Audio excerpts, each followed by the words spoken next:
folks, Gene Galin with the Chatham Journal with Eric Andrews. We're back for our quarterly Chatham County Q2. Q2.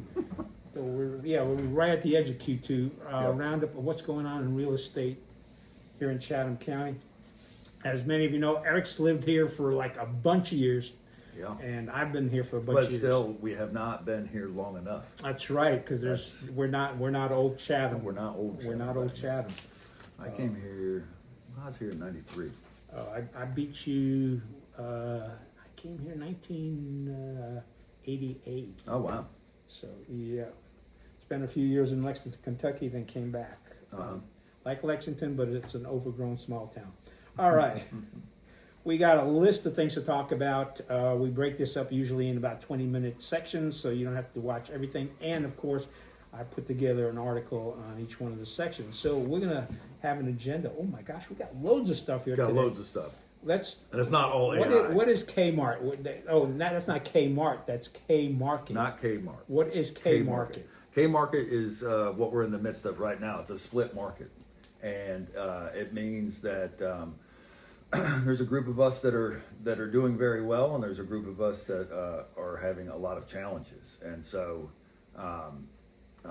the luxury market is incredible right now. So like housing, 1.2 million and over is actually still in that crazy 2-3 days on the market, multiple offer Are you situation. serious? 2 or 3 days? Yeah, but it's inside the belt line. So when we have stuff that's further out, Chatham County isn't behaving like the rest of the triangle. So this K market is, a lot of expensive homes. The inexpensive homes, there's not as much going on. And even the mid-range homes, like the 4, 5, 6, 7s, 8s, they're not doing as well. So it's definitely, I mean, the people, not everybody owns stocks. The people that own stocks are doing incredibly well. Right. The amount of income that you need to buy a house right now is crazy. Our average income in the area is still roughly around 60,000 for a family, 60,000. That, we've talked before, that puts you in a 180 to 240 house, and we just don't have those. Well, they do occasionally show up, but then there's usually like less. It seems like less than a dozen or so available out there. Or what kind of homes are those? They need some work usually. Okay.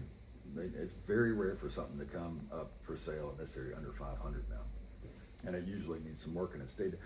That's the thing too. So, when we look at the data of March, April, May, those 3 specific months, not quite Q2, but sales in the Triangle area are 10% better than they were last year. So it's roughly like 3,100 sales a month. Well, right now we're like 3,400. Is that true for Chatham County as well? No, Chatham's not doing as well. And one of the reasons why Chatham's still doing incredibly well, but it's more expensive homes, but it's not the number of transactions. They've gone down quite a bit since last year. And so part of the problem is like we don't have townhomes are red hot right now. If it's a resale townhome, if it's a new construction townhome, they're doing really, really well, but especially if it's inside the belt line. Yeah, my nephew got married, and he and his wife, that's what they bought. And as you said, it's over it's over there. It's not over here. Right. So, Yeah. Yep. Why the absence of townhomes in Chatham County? We don't. It just hasn't been a focus. They're building some on the 87 bypass right now, so I think those are going to do really well. But we just don't have the same concentration. We don't have the emphasis on infill.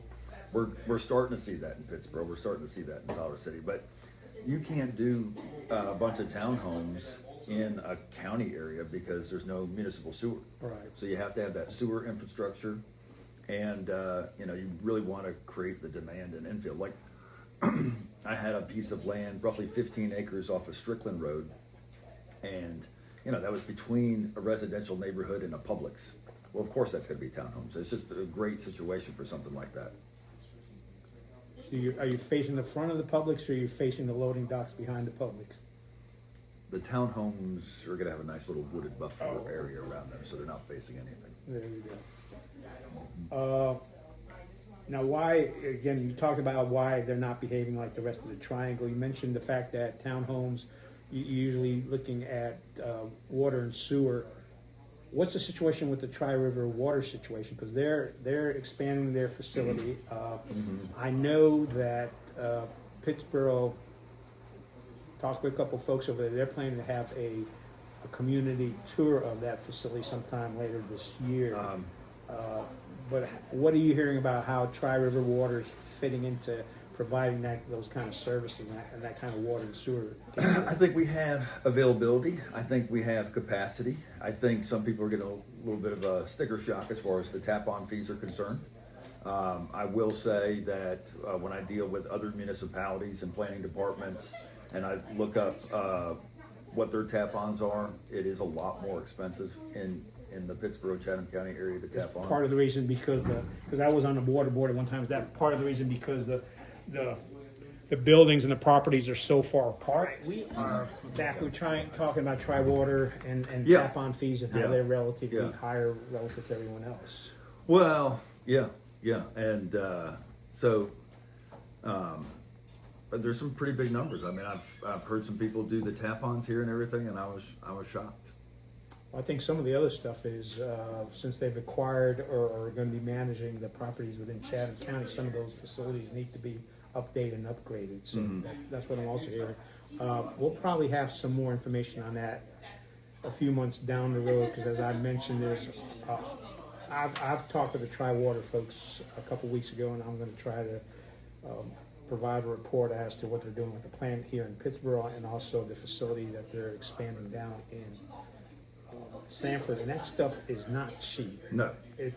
We're talking mega bucks. No, and we've seen the line that they brought up from Sanford to Pittsboro, and yeah, I think they're doing they have a lot of challenges, whatever, but without water and sewer, we're really stifled as far as growth and planning is concerned.